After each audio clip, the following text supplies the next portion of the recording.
the act when defending. I think it's like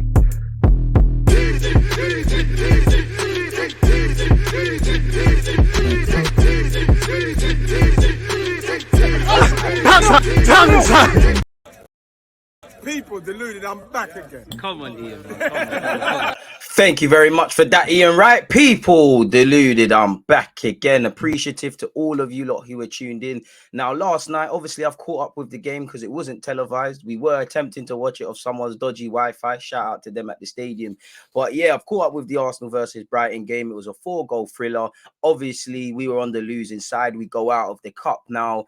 I do see a lot of conflicting things, and as I always say, the truth is probably there in the middle. Now, obviously, this cup isn't the biggest of priorities where Arsenal's concerned. Had we have went through to the next round, potentially 2 days after the World Cup final is done, we'd have had to play this, and then obviously on Boxing Day we have West Ham. So in terms of games with weak squad depth, even though we did make 10 changes, and in many ways it showed, not criticizing Arteta for the changes because they were needed.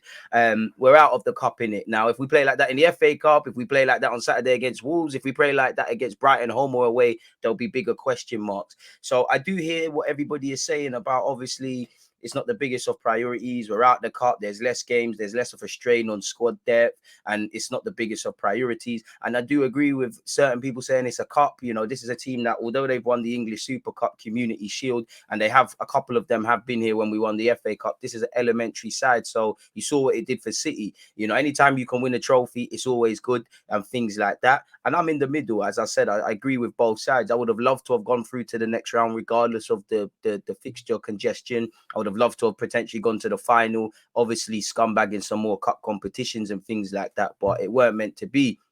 Now, Brighton showed what we know. Graham Potter might not be there, and they've got De Zerbi, but they played very good football. They popped us for their goals. In fact, the one that I forgot his name, but the Japanese international, I had to applaud it watching it because, again, I'm a fan of the game first, Arsenal second. It was a very good goal. Everything you know about Brighton, can play football, can, play good football, attractive football. You give them opportunities, they're going to score. At least Brighton did something Chelsea couldn't. Lamptey got revenge for his Cobham boys and his ex-manager Graham Potter, because when they came to the Emirates, it weren't easy. We've got 3 defeats in all comps, 1 in the Premier League. Hopefully that stays. Obviously, we lost in the group stage of the Europa League, which ultimately meant nothing. And we lost last night, really. Again, Mikel Arteta made 10 changes, and I say it showed because we were very disjointed in terms of our back five. Now, the young keeper, Karl Heinz, going to learn a lot.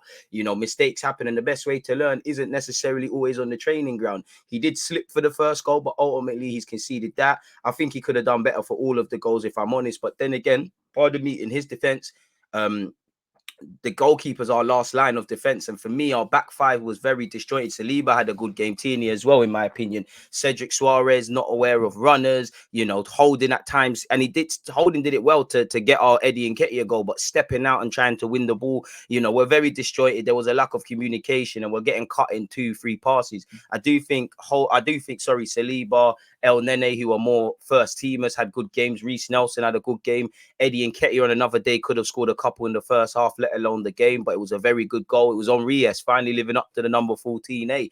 Obviously the game started a bit booky. First 5 minutes, Brighton started strong. They could have scored. They had corners. They showed their attacking intent and things like that. Obviously, you've got Danny Wells playing. And things like that. They were on top of us really for the vast majority of the opening period. I do think we kind of scored against the run of play. It's a fantastic goal, really. Holding has stepped in. He's found Reece Nelson. It is Messi-esque. He's dribbled past 5-6 players, and then he set it to Eddie Nketiah with an Henri-esque finish. He's lengthed it. It's a typical Henri sort of finish that Henri himself would be proud of, and Eddie's celebration to match. And Eddie's been on a bit of a barren patch really, so it was nice for him to get a goal. He's whipped it. He's found the goal. It was a very good goal. If you ain't watched the highlights, go and check it.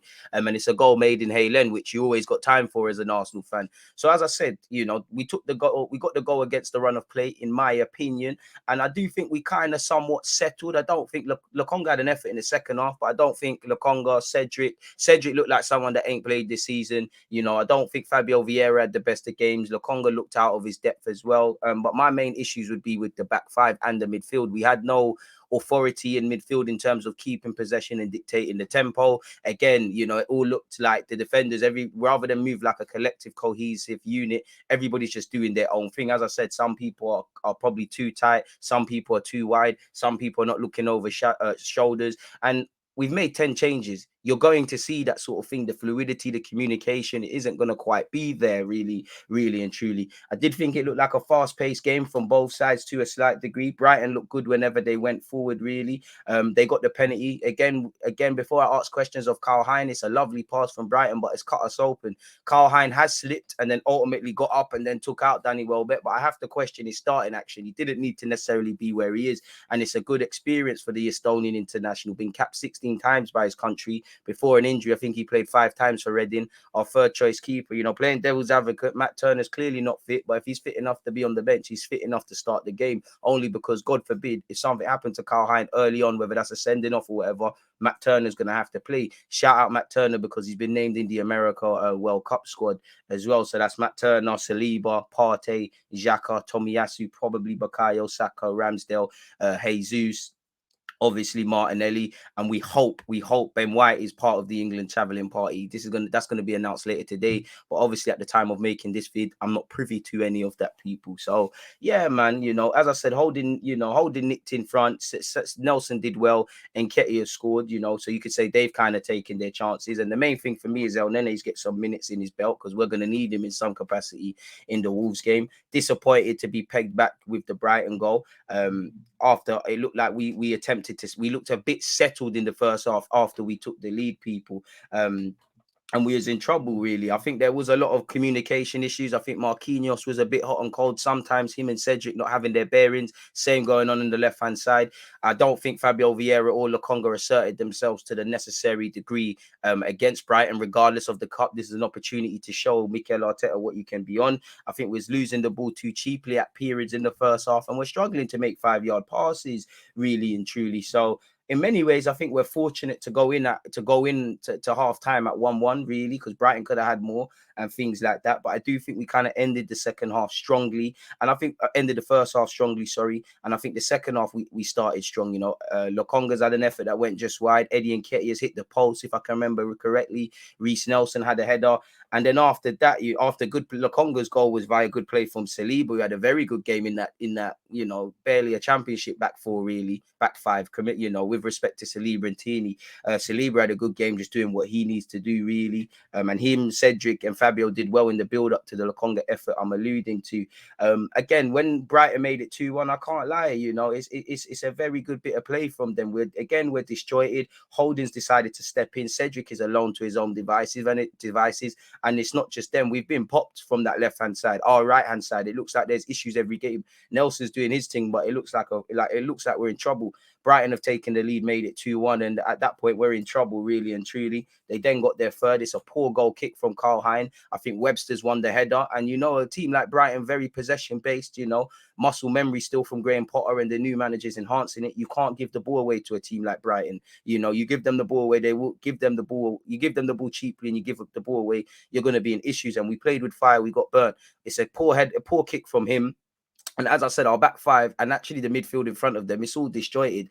Webster, I believe, won the header. It's then a good sequence of play. Once again, runners are not being followed. You know, Nelson's tried his best to get back with Lamptey, fullback Union, and that, you know, ex-Chelsea lad, he's found the back of the net. Game, set, and match is 3-1. Obviously, when Mikel Arteta is concerned, he did try and bring on the first teamers, Martinelli, Gabriel for Saliba, and a couple of others, but it was too little too late, and we're out the cup now, really and truly. And again, that would leave my ending thoughts were anyone that was in my watch along. I said, if I'm a Brighton man, I'm getting at the Arsenal back five. Not too many of them are playing. Got a lot of time for Tierney, but Tierney's not in the starting lineup. Cedric ain't played significant minutes. Holding probably isn't cut for what we need at this football club. And Saliba had a good game, but you're only as good as those around you. And you've got the young third choice keeper. So I think Brighton probably wanted to work our keeper up in when they were talking before the game kicked on, and they did exactly that. Again, Brighton moved the ball away really quick, moved the ball around very quickly. I did like their set piece routines. I did like their short corners as well, people.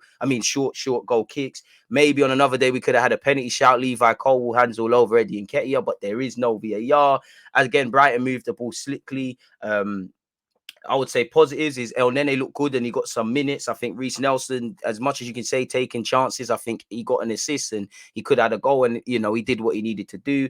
Want a bit more from Eddie, but Eddie scored. That's what you want your striker to do. I think Marquinhos very hot and cold, probably why there's talk of going out on loan. Fabio Vieira, first half looked a bit woeful. I still believe in the guy, but you can see why you're a squad player at this moment in time. Lokonga, it's another game that passed him by where you're left wanting for more.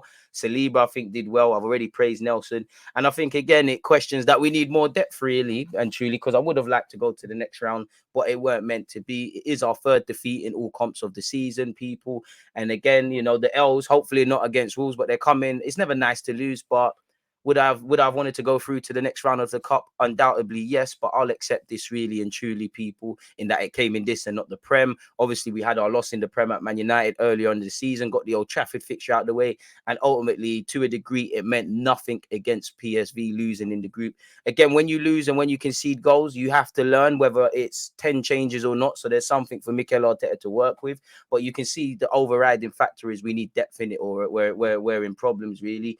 Young Carl Hein, he's going to learn. You know, obviously, you want your young keeper to probably save the penalties conceded, keep a clean sheet and win. But, you know, this is the harsh reality of football. If he's feeling sorry for himself, he's got to pick himself up tomorrow, today, better yet, and be even better.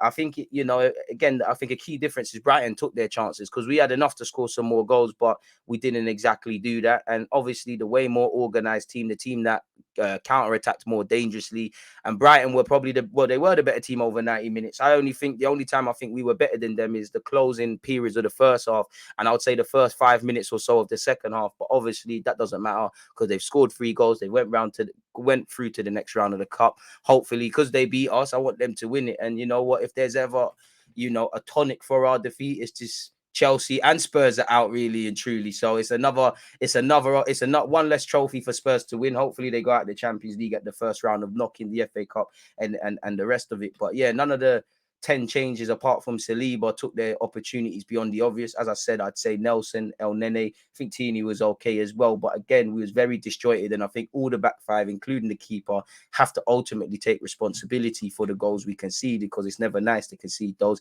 Did like how Holding and Cedric, when that Carl Hein looked like he wanted the ground to open up next to him, they kind of were geeing him up, telling him to go again. But it is what it is. We go out of this cup at the first round of asking. Hopefully we don't put in a performance like this away at Wolves on Saturday, or there is going to be question marks. But there's really not much more to say. Have I got anything left in my notes, people? No. Again, first half, if you want, what I mean by we had enough to get something out of the game. You look at the first half, whether it's the first team or not, there's certain naiveties that I've even seen when we've won games. Again, we have been clinical this season, but goals win games. First half, we had 7 shots, they had 6. We dominated them in terms of possession. We had 53% to 47. I think their passes were more slick, so it's quality over quantity. We had 7 shots to their 6, which at the time it was a penalty. In the first half, there was 2 shots on target. And we held, we gave away the penalty. We held on to our lead for 7 minutes. Eddie and Nketiah scored in the 20th. We conceded via an old boy in Danny Welbeck in the 27th. So game management, for some of you, if you get your chances in the Premier League, has to be a lot better. We ended the game with 22 shots, 4 on target. They had 13 and also 4 on target. Once again, we had 56% of the ball to their 44. They made 393 passes to 463. But possession, passes, shots mean nothing if you don't keep balls out the back of your net and you don't score more than your opponent, which ultimately yesterday we failed to do. So we go crashing out the cup. As I said, El Nene, Saliba, Nelson, positives, if anything, really. And Nketiah, just based on the goal, very good finish, really, from him and a good celebration. But that means nothing. Commiserations to Arsenal fans. Congratulations to Brighton. They were the better team. So that's all I've got to say, really. So, yeah, man, please comment your opinions. Don't forget to hit the like button. Don't forget to subscribe. And I'll see you all soon, people. One love. Always is that active and defending. I've been given,